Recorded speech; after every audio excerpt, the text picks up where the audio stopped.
नमस्कार। दिन भर की बड़ी खबरों में आपका स्वागत है। मैं हूं आपके साथ मीनाक्षी त्रिवेदी। आज इस बुलेटिन में बात करेंगे सोनिया गांधी के मोदी सरकार से तल्ख सवाल की, आरोग्य सेतु ऐप पर मचे घमासान की, जानेंगे प्रियंका ने केंद्र सरकार को क्यों घेरा और नीतीश सरकार की केंद्र से क्यों हुई तनातनी, और आखिर में बात उद्योग जगत की टूटी आस की। लेकिन तमाम बड़ी खबरों से पहले एक नजर इस वक्त की सुर्खियों पर। मौजूदा स्वास्थ्य मुसीबत के बीच पेट्रोल डीजल पर बढ़ाई एक्साइज ड्यूटी पर कांग्रेस का बयान। राहुल गांधी बोले पेट्रोल डीजल की कीमत में इजाफा करने का फैसला एकदम गलत, फैसले को वापस ले केंद्र सरकार। केंद्र और दिल्ली सरकार के बाद उत्तर प्रदेश सरकार ने बढ़ाई पेट्रोल और डीजल की कीमत। पेट्रोल पर 2 रुपए और डीजल पर 1 रुपए प्रति लीटर की बढ़ोतरी। आज रात 12 बजे से लागू होंगी नई दरें। देश में लागू पूर्णबंदी के बीच उत्तर प्रदेश और बिहार की विधान परिषद के सदस्यों का कार्यकाल पूरा। बिहार के 17 और यूपी के 11 एमएलसी का कार्यकाल पूरा। मौजूदा हालात में चुनाव पर बना हुआ है संशय। शिक्षक भर्ती मामले में उत्तर प्रदेश की योगी सरकार को राहत। कोर्ट ने कट ऑफ अंक बढ़ाने के फैसले को बताया सही। 3 महीने के अंदर भर्ती प्रक्रिया पूरी करने का दिया आदेश। लखनऊ बेंच ने पक्ष में सुनाया फैसला। हफ्ते के तीसरे कारोबारी दिन तेजी के साथ बंद हुआ शेयर बाजार। सेंसेक्स 232 अंकों के उछाल के साथ 31,686 तक पहुंचा। निफ्टी 65 अंकों की तेजी के साथ 9,270 के स्तर पर हुआ बंद। निफ्टी 65 अंकों की तेजी के साथ 9,270 के स्तर पर हुआ बंद। सुर्खियों के बाद अब बात आज की सबसे बड़ी खबर की। देश में छाई मौजूदा मुसीबत ने मोदी सरकार के पसीने छुड़ा दिए हैं। पूर्णबंदी से हालात सुधरने की उम्मीद थी, लेकिन हालात खराब होते जा रहे हैं। बावजूद इसके सरकार के पास कोई ठोस रणनीति नजर नहीं आ रही है, जिस पर कांग्रेस ने सवाल खड़े किए हैं। दरअसल आज पार्टी अध्यक्ष सोनिया गांधी ने कांग्रेस शासित राज्यों के मुख्यमंत्रियों के साथ बैठक की, जिसमें मौजूदा हालात पर चर्चा हुई। इसी मुद्दे पर चर्चा के लिए हमारे साथ स्टूडियो में मौजूद हैं राजीव जी, लेकिन उससे पहले देखिए इस पर एक रिपोर्ट। देश के हालात गंभीर हैं। दिन ब दिन तेजी से बढ़ते आंकड़े मोदी सरकार की नींद उड़ा रहे हैं।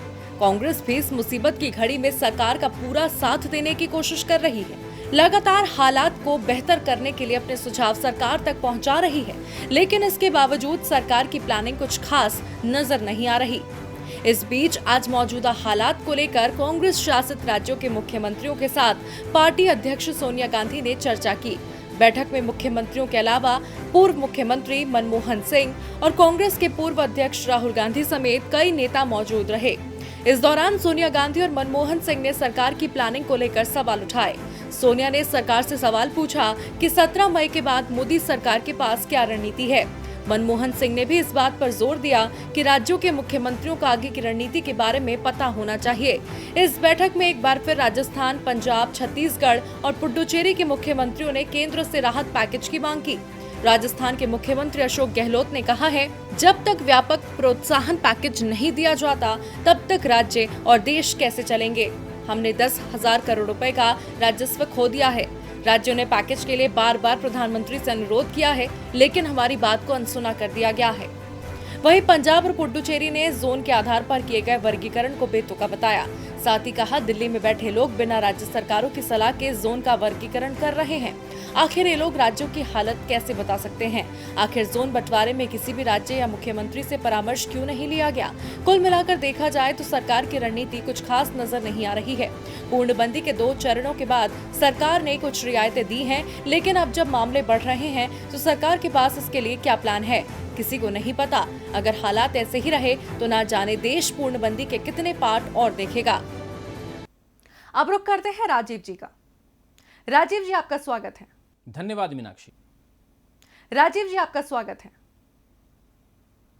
राजीव जी, मौजूदा हालात के मद्देनजर आज ये सवाल बेहद अहम है कि देश 25 मार्च से लॉकडाउन में है। इस बीच 2 बार लॉकडाउन की मियाद बढ़ाई जा चुकी है, लेकिन मामले कम होने का नाम नहीं ले रहे, जिससे सवाल उठना लाजमी है कि 17 मई के बाद क्या सरकार क्या तैयारी कर रही है? आप कैसे देखते हैं इस पूरे मामले को?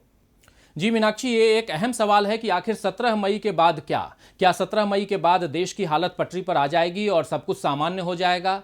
लेकिन ऐसा लगता नहीं है, क्योंकि जिस प्रकार रोजाना मरीजों की संख्या में इजाफा हो रहा है, उससे तो यही कहा जा सकता है कि अभी लॉकडाउन के चौथे फेज के लिए भी हमें तैयार रहना होगा। देखिए मीनाक्षी, ये साफ है कि जब तक इस बीमारी की रोकथाम और इलाज की दवा ईजाद नहीं हो जाती, तब तक अफरा तफरी का माहौल इसी तरह बना रहेगा। सोनिया गांधी और राहुल गांधी इस विषय में लगातार विशेषज्ञों से चर्चा कर कर रहे हैं। कांग्रेस शासित राज्यों के मुख्यमंत्रियों से भी आज सोनिया गांधी की मुलाकात अहम मानी जा रही है, क्योंकि जब देश के पास दवा उपलब्ध नहीं है तो फिर हमारी तैयारी क्या होनी चाहिए, इस बारे में चिंतन और मनन जरूरी है। लेकिन आश्चर्य इस बात का है कि इस मुसीबत की घड़ी में केंद्र सरकार को जिस प्रकार आगे आकर देश की आम जनता के लिए मदद के हाथ आगे बढ़ाने चाहिए थे, वो नजर नहीं आ रहे। प्रवासी मजदूरों को लेकर चल रही सियासत से हम सब पूरी तरह से वाकिफ हो चुके हैं। कई लोग अब तक अपने अपने घर जाने के लिए परेशान हैं। इधर जैसे जैसे लॉकडाउन की मियाद बढ़ रही है, वैसे वैसे देश की अर्थव्यवस्था भी गर्त में जा रही है। लेकिन इसको लेकर आज मोदी सरकार के चीफ इकोनॉमिक एडवाइजर केवी सुब्रमण्यम ने कह दिया है कि मौजूदा वित्त वर्ष की पहली तिमाही यानी अप्रैल से जून तक की अवधि में जीडीपी में कमी आएगी, यानी माली हालत खस्ता रहेगी। यह सरकार मान रही है और इससे उद्योग जगत में घबराहट होगी, क्योंकि सरकार राहत पैकेज के बारे में कोई विचार ही नहीं कर रही है। इधर टेस्टिंग के मामले में भी देश में कोई खास प्रोग्रेस नहीं है, जिससे से अधिक मरीजों का पता लगाया जा सके, ताकि बाकी लोगों को बीमार होने से बचाया जा सके। कुल मिलाकर मीनाक्षी, सेहत, आर्थिक मामले और बचाव हर स्तर पर चिंताएं बढ़ रही हैं और सरकार कुछ अच्छा होने की उम्मीद बंधाने में भी नाकाम हो रही है। बहुत बहुत धन्यवाद राजीव जी आपका तमाम जानकारियों के लिए। अब बढ़ते हैं अपनी अगली खबर की ओर। केंद्र की नरेंद्र मोदी सरकार द्वारा लॉन्च किया गया आरोग्य सेतु ऐप इस समय सवालों के घेरे में है। पहले विपक्ष ने इस पर सवाल उठाए तो सरकार ने इसे सुरक्षित बताया, लेकिन विदेश में बैठे कुछ लोगों ने दावा किया कि यह ऐप सुरक्षित नहीं है। इसका डेटा आसानी से चुराया जा सकता है, जिससे एक बार फिर सियासी गलियों में हलचल तेज हो गई है, जिस पर सरकार और ऐप डेवलपर्स ने सफाई दी है। रिपोर्ट देखिए। स्वास्थ्य मुसीबत के बीच लॉन्च किया गया आरोग्य सेतु ऐप पर अभी सियासी बयानबाजी थमी भी नहीं थी कि विदेशों में बैठे हैकर्स ने मामले को फिर गरमा दिया। जी हां, आरोग्य सेतु ऐप पर एक बार फिर डेटा लीक की आशंका के आरोप लगे हैं, जिस पर सरकार ने अपनी सफाई जारी की है। विदेश के एथिकल हैकर एलियट एल्डरसन ने कहा है, इस ऐप को डाउनलोड करने वाले 9 करोड़ भारतीय यूजर्स की प्राइवेसी पर काले बादल मंडरा रहे हैं। इस पर आरोग्य सेतु ऐप के डेवलपर्स ने इन दावों को खारिज करते हुए अपना बयान जारी किया है। आरोग्य सेतु टीम ने कहा, किसी भी यूजर की पर्सनल जानकारी मुश्किल में होने की बात साबित नहीं होती है। दरअसल एल्डरसन ने ट्वीट करके कहा, आपके आरोग्य सेतु ऐप में एक सिक्योरिटी खामी पाई गई है। 9 करोड़ भारतीयों की प्राइवेसी मुश्किल में है। Indian computer emergency response team और नेशनल इंफॉर्मेटिक्स सेंटर ने मुझसे संपर्क किया, उन्हें समस्या के बारे में बता दिया है।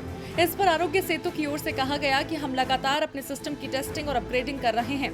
टीम आरोग्य सेतु सभी को आश्वस्त करती है कि कोई भी डेटा या सुरक्षा उल्लंघन की पहचान नहीं की गई है। आपको बता दें, सरकार की ओर से डेवलप किया गया आरोग्य सेतु ऐप ऐसे लोगों का पता लगाता है जो मौजूदा स्वास्थ्य हालात से पीड़ित हैं, और उनके निकट रहने वाले लोगों को इस बारे में सतर्क किया जाता है। होम मिनिस्ट्री की ओर से 1 मई को जारी नोटिफिकेशन में प्राइवेट सेक्टर के सभी एम्प्लॉइज के लिए इस ऐप का इस्तेमाल अनिवार्य किया गया है। इस ऐप को केंद्र सरकार के कर्मचारियों के लिए पहले ही अनिवार्य किया जा चुका है। देश में अभी तक लगभग 9 करोड़ लोगों ने इस ऐप को डाउनलोड किया है। वहीं इस ऐप पर कांग्रेस सांसद राहुल गांधी भी सवाल उठा चुके हैं। अब जहां आरोग्य सेतु ऐप पर उठे सवालों ने मोदी सरकार की परेशानी बढ़ा दी है, तो वहीं आज सरकार के एक फैसले ने जनता का भार भी बढ़ाया है। जी हां, सरकार ने एक बार फिर पेट्रोल डीजल पर एक्साइज ड्यूटी बढ़ा दी। पेट्रोल पर 10 तो डीजल पर 13 रुपए का इजाफा किया गया। तो सरकार के इस फैसले का किस पर पड़ेगा असर, इस रिपोर्ट के जरिए समझिए। अंतर्राष्ट्रीय बाजार में कच्चे तेल की कीमतें गिरी तो जनता उम्मीद लगा रही थी कि अब पेट्रोल डीजल सस्ता होगा, लेकिन सरकार का तो कुछ और ही प्लान है। सरकार ने जनता को राहत नहीं दी, साथ ही पेट्रोल डीजल पर एक्साइज ड्यूटी में बड़ा इजाफा किया है। 8 रुपए प्रति लीटर के हिसाब से पेट्रोल डीजल पर एक्साइज ड्यूटी बढ़ाई गई है। इसके अलावा 2 रुपए प्रति लीटर पेट्रोल पर और 5 रुपए प्रति लीटर डीजल पर स्पेशल एडिशनल ड्यूटी भी लगाई गई है। इस तरह से कुल मिलाकर पेट्रोल की कीमत में 10 रुपए और डीजल की कीमत में 13 रुपए का इजाफा हुआ है। ये बदलाव आज आधी रात से लागू हो चुके हैं। एक्साइज ड्यूटी बढ़ाने से केंद्र के राजस्व में भारी इजाफा होगा। एक्साइज ड्यूटी या उत्पाद शुल्क एक तरह का अप्रत्यक्ष कर है। इसे किसी प्रोडक्ट के उत्पादन या मैन्युफैक्चरिंग पर भारत सरकार लगाती है। ये सरकार के राजस्व का अहम जरिया है।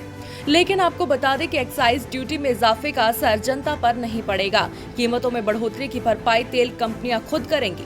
पेट्रोल डीजल की कीमत में कोई इजाफा नहीं होगा। कुल मिलाकर देखा जाए तो जनता को वैश्विक बाजार में आई कच्चे तेल की कीमतों में गिरावट का फायदा नहीं मिल रहा। सरकार कम कीमतों में तेल खरीद कर अपना खाली खजाना भरने की कोशिश कर रही है। अब सरकार ने जनता पर महंगाई का भार बढ़ाया तो विपक्ष का तल्ख होना तय था, खासकर कांग्रेस का। तो मोदी सरकार पर कांग्रेस की तरफ से शब्द बाण चलने शुरू हो गए। पार्टी महासचिव प्रियंका गांधी ने सरकार से सवाल पूछा, जब जनता को राहत नहीं मिल रही है तो आखिर जो पैसे सरकार बचा रही है उसका इस्तेमाल कहां करने वाली है? अंतर्राष्ट्रीय बाजार में कच्चा तेल भले ही कौड़ियों के भाव बिक रहा हो, लेकिन केंद्र सरकार को तो बस अपना खजाना भरने की ही पड़ी है। खैर, खजाना भरना जरूरी भी है क्योंकि देश विपदा में है। सरकार के पास फंड होना ही चाहिए, लेकिन जब विपदा की इस घड़ी में सरकार उद्योग जगत को राहत नहीं दे रही, कामगार अपनी जेब से किराया देकर सरकार की श्रमिक स्पेशल ट्रेन से घर जाने को मजबूर हैं, अन्नदाता सड़कों पर उपज फेंकने को मजबूर हैं, तो भला सरकार इस पैसे को किस समय के लिए बचा रही है? इन तमाम मुद्दों को लेकर कांग्रेस महासचिव प्रियंका गांधी ने सरकार को घेरा है। प्रियंका ने ट्वीट किया, कच्चे तेल के दामों में भारी गिरावट का फायदा जनता को मिलना चाहिए, लेकिन भाजपा सरकार बार बार एक्साइज ड्यूटी बढ़ाकर जनता को मिलने वाला सारा फायदा अपने सूटकेस में भर लेती है। गिरावट का फायदा जनता को मिल नहीं रहा है और जो पैसा इकट्ठा हो रहा है उससे भी कामगारों की, मध्यम वर्ग की, अन्नदाता की और उद्योगों की मदद हो नहीं रही है। आखिर सरकार पैसा इकट्ठा किसके लिए कर रही है? दरअसल सरकार ने पेट्रोल डीजल पर एक्साइज ड्यूटी बढ़ाने से पहले राष्ट्रपति, प्रधानमंत्री की सैलरी में 30% की कटौती की थी। सांसदों को भी 2 साल तक सांसद निधि से 1 रुपया नहीं मिलने वाला। केंद्रीय कर्मचारियों के भत्ते पर भी सरकार कैंची चला चुकी है और अब खबरें हैं कि केंद्रीय कर्मचारियों को डीए के बाद अब टीए देने के मूड में भी नहीं है। पीएम केयर्स फंड में देश के नामचीन लोगों से लेकर आम जनता हजारों करोड़ दान कर चुकी है, जिसका कोई हिसाब नहीं है। लेकिन सरकार उद्योगों से बड़े पैकेज की उम्मीद न रखने को कह रही है। राज्य राहत पैकेज और जीएसटी का बकाया भुगतान की मांग करते करते थक गए, लेकिन सरकार अपना खजाना खोलने की जहमत नहीं उठा रही। लिहाजा विपक्ष सवाल उठा रहा है, सरकार ये पैसा किस लिए कर रही है? अब सरकार इसका जवाब क्या देती है, ये देखना होगा। अब विपक्ष तो पेट्रोल डीजल के दाम को लेकर केंद्र सरकार पर जमकर बरस रहा है और ये तेवर जल्द शांत होने वाले नहीं हैं। खैर, इस वक्त तेवर तो बिहार में नीतीश सरकार भी केंद्र को दिखा रही है। दरअसल अब एक नया मुद्दा सूबे का पारा चढ़ाता नजर आ रहा है, जो केंद्र की मोदी सरकार और बिहार की नीतीश सरकार में दरार बढ़ा रहा है। तो कौन से मामले को लेकर आमने सामने आई केंद्र और बिहार सरकार, देखिए इस रिपोर्ट में। मौजूदा स्वास्थ्य हालात के बीच कई गतिविधियों पर ब्रेक लगा हुआ है, जिसमें राजनीतिक गतिविधियां भी शामिल हैं। लेकिन बिहार में साल के आखिर में होने वाले चुनाव के शंखनाद से पहले सूबे का सियासी पारा चढ़ता नजर आ रहा है। दरअसल बिहार के जमालपुर में मौजूद रेलवे प्रशिक्षण संस्थान को बिहार से लखनऊ शिफ्ट करने के मुद्दे पर राजनीति गर्मा गई है। जी हां, इस मुद्दे को लेकर केंद्र और राज्य सरकार के बीच रार बढ़ती जा रही है। अब बिहार के जल संसाधन मंत्री संजय कुमार झा ने इस मामले पर कहा कि जमालपुर में स्थित Indian railway institute of mechanical and electrical engineering को बाहर शिफ्ट करने को लेकर रेल मंत्रालय के आदेश पर बिहार ने सख्त प्रतिक्रिया जताई है। मुख्यमंत्री नीतीश कुमार ने इस मामले में केंद्रीय रेल मंत्री पीयूष गोयल से दखल देने को कहा था। झा ने ट्वीट किया, देश का ये सबसे पुराना केंद्रीय प्रशिक्षण संस्थान एक प्रतिष्ठित संस्थान है और बिहार का गौरव रहा है। इसकी स्थापना 1888 में हुई। IRIMEE जमालपुर 1927 से भारतीय रेलवे की शीर्ष प्रतिभाओं को प्रशिक्षित करने के लिए सबसे प्रतिष्ठित केंद्र रहा है। 93 साल की विरासत को इतने ठिठाई से कैसे मिटाया जा सकता है? दरअसल IRIMEE रेलवे और बिहार की समृद्ध विरासत का प्रतिनिधित्व करता है। बिहार के साथ इसका बहुत ऐतिहासिक संबंध है। इससे पहले पूर्व केंद्रीय मंत्री यशवंत सिन्हा ने इस फैसले की आलोचना की थी और बिहार को इसके लिए लड़ने का सुझाव दिया था। आपको बता दें, ये मुद्दा राजनीतिक रूप लेता जा रहा है क्योंकि बिहार के मुख्यमंत्री नीतीश कुमार ने इसे प्रतिष्ठा का प्रश्न बना लिया है। उन्होंने रेल मंत्री पीयूष गोयल को पत्र लिखकर केंद्रीय रेल मंत्रालय के आदेश को लखनऊ से जमालपुर वापस लेने के लिए आग्रह किया है। ऐसे में अब केंद्र सरकार नीतीश के आग्रह को मानती है या फिर बिहार विधानसभा चुनाव से पहले ही बीजेपी और जेडीयू में दरार बढ़ती है, ये देखना वाकई दिलचस्प होगा। और अब बुलेटिन के आखिर में बात उद्योग जगत की टूटी आस की। जब से देश में पूर्णबंदी लागू हुई है, तब से उद्योग जगत सरकार की ओर बड़े आर्थिक पैकेज के लिए टकटकी लगाए देख रहा है। उम्मीद कर रहा है सरकार जल्द बड़े आर्थिक पैकेज का ऐलान करेगी और उद्योग धंधे पटरी पर लौटेंगे। लेकिन आज सरकार ने कॉर्पोरेट सेक्टर की सारी उम्मीदों पर पानी फेर दिया। साथ ही जीडीपी ग्रोथ को लेकर भी बड़ा बयान दिया। रिपोर्ट देखिए।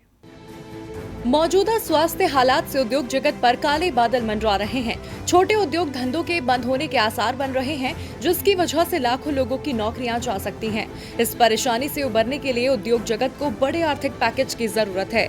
अब तक कहा जा रहा था कि सरकार जल्द आर्थिक पैकेज की घोषणा करेगी, लेकिन आज सरकार ने इस पर अपना रुख स्पष्ट कर दिया है। केंद्र सरकार ने साफ कहा है कि कॉर्पोरेट सेक्टर किसी बड़े पैकेज की उम्मीद न करे। देश के मुख्य आर्थिक सलाहकार के.वी. सुब्रमण्यम ने कहा, किसी दूसरे देश की तुलना करते हुए पैकेज की मांग नहीं कर सकते हैं। इसकी हमें बड़ी कीमत चुकानी होगी। इसके अलावा मौजूदा मुसीबत के बीच सरकार ने पहली बार जीडीपी ग्रोथ को लेकर भी अनुमान जताया है। सुब्रमण्यम ने कहा, पहली तिमाही में आर्थिक ग्रोथ नेगेटिव हो सकती है। हालांकि वित्त वर्ष 2020-21 में देश की जीडीपी ग्रोथ 2% के करीब हो सकती है। किसी को भी अर्थव्यवस्था में ये पहली बात समझनी चाहिए कि यहाँ कोई मुफ्त की व्यवस्था नहीं है। अगर हम राजकोषीय घाटे को बढ़ाने की ओर जाते हैं तो फिर अर्थव्यवस्था के बेसिक्स पर उसका विपरीत असर पड़ेगा। 1918 में आई मुसीबत के दौरान अर्थव्यवस्था ने खुद से ग्रोथ की थी। तब इकोनॉमी में वी शेप ग्रोथ देखने को मिली थी और इस बार भी हम यही उम्मीद कर रहे हैं। कुल मिलाकर देखा जाए तो उद्योग जगत के लिए सरकार किसी बड़े पैकेज की घोषणा करने के मूड में नहीं है।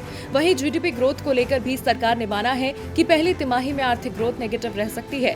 अब ऐसे में देखना होगा कि अर्थव्यवस्था को पटरी पर लाने के लिए सरकार क्या कदम उठाती है और उद्योग जगत मौजूदा मुसीबत से कैसे पार पाता है। दिन भर की बड़ी खबरों में मेरे साथ इतना ही। आप देखते रहिए डीबी लाइव। नमस्कार।